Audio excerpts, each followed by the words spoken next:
إن الحمد لله نحمده ونصلي على رسوله الكريم أما بعد أعوذ بالله السميع العليم من الشيطان الرجيم من همزه ونفخه ونفسه بسم الله الرحمن الرحيم يا أيها الذين آمنوا قاتلوا الذين يلونكم من الكفار وليجدوا فيكم غلظة واعلموا أن الله مع المتقين۔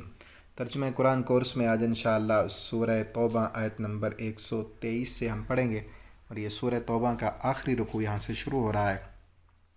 یا ایھا الذین آمنو، اے وہ لوگو جو ایمان لائے ہو، قاتلوا الذین، قتال کرو تم، لڑائی کرو ان لوگوں سے، یلونکم، جو تمہارے آس پاس ہیں، من الکفار، کفار میں سے۔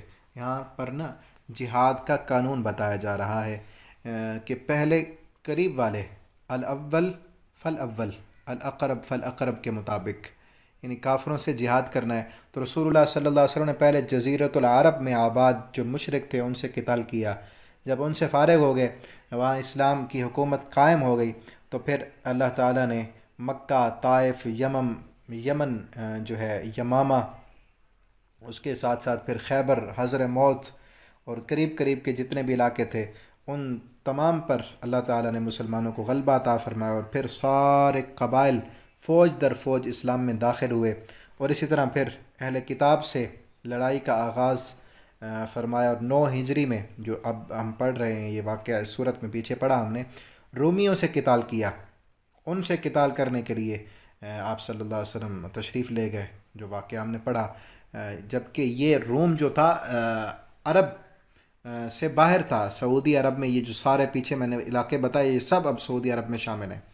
تو روم جو تھا وہ عرب کے باہر تھا، یعنی جب اس جزیرۃ العرب میں اسلام پھیل چکا تو پھر باہر کے کافروں سے لڑائی کی۔ اور پھر اس کے بعد صحابہ کرام نے، خلفائے راشدین نے روم کے عیسائیوں سے قتال کیا، ایران کے مجوسیوں سے جنگیں کی، اور اسی طرح اسلام جو ہے آدھی دنیا تک پھیلا۔ تو یہ طریقہ بتایا گیا ہے کہ قریب قریب جو ہیں ان سے لڑنا، یعنی آگے اسلام کی حکومت اور سلطنت کو ایسے پھیلاتے جانا ہے۔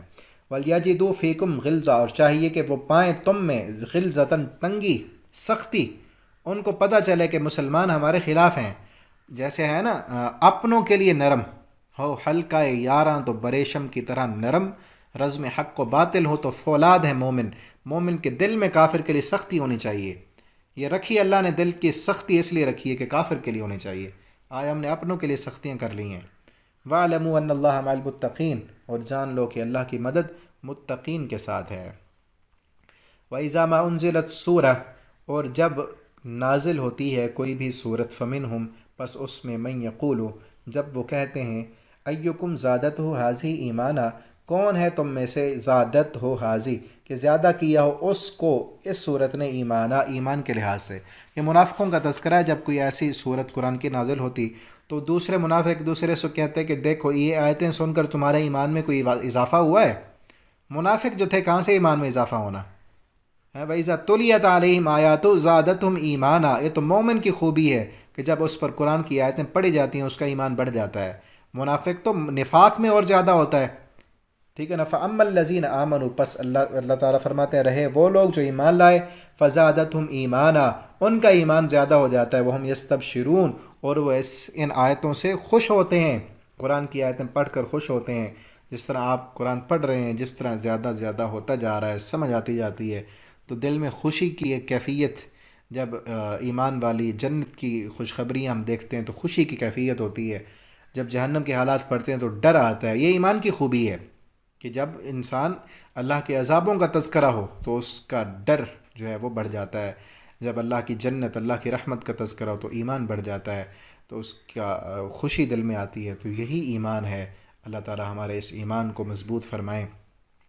وَأَمَّا الَّذِينَ فِي قُلُوبِهِمْ، اب منافقوں کا ذکر ہے کہ جو مومن ہیں، فَزَادَتْهُمْ ایمانا، ان کا ایمان تو بڑھ جاتا ہے، اور لیکن جو منافق ہیں، وَأَمَّا الَّذِينَ فِي قُلُوبِهِمْ، جن کے دلوں میں مرض، بیماری ہے، منافقت ہے، فَزَادَتْهُمْ رِجْسًا إِلَىٰ رِجْسِهِمْ، تو وہ صورت جو نئی آیتیں اترتی ہیں وہ ان کو زیادہ کر دیتی ہیں گندگی پر گندگی میں، وہ اور پلید ہو جاتے ہیں۔ کہ یعنی پہلے ایک آیت کا انکار تھا نا، ایک صورت کا انکار تھا، اب اگلی نازل ہوگی تو انہوں نے اس کا انکار کر دیا، مزید آگے بڑھ گئے۔ وَمَاتُوا وَهُمْ كَافِرُونَ، اس حال میں کہ وہ مریں گے اور کفر کی حالت میں، کافر ہی ہو کر مریں گے۔ اولا یرون، کیا وہ نہیں دیکھتے، انہم کہ بے شک وہ یفتنون آزمائے جاتے ہیں، فی کل عام ہر سال، مرتن ایک مرتبہ، اور مرتين یا دو مرتبہ، ثم لا یتوبون پھر بھی وہ توبہ نہیں کرتے، ولا هم یذکرون اور نہ وہ نصیحت حاصل کرتے ہیں. یعنی یہ نہیں دیکھتے کہ سال میں ان پر کتنی آزمائشیں آتی ہیں.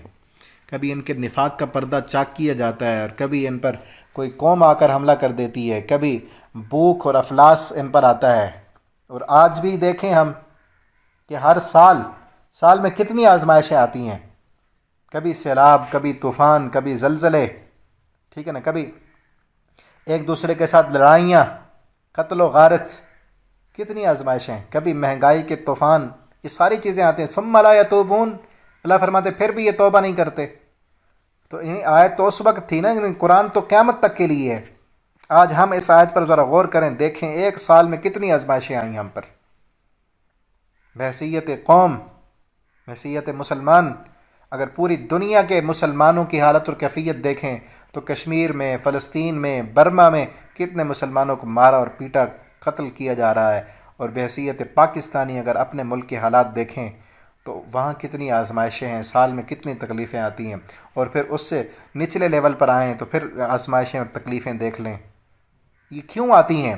لعلہم یرجعون، سورہ سجدہ میں ہم پڑھ چکے ہیں، جو مختصر ترجمہ کا میں نے کورس کرایا تھا، اس میں اللہ تعالیٰ فرماتے ہیں کہ بڑے عذاب سے پہلے ہم چھوٹے چھوٹے دیتے ہیں.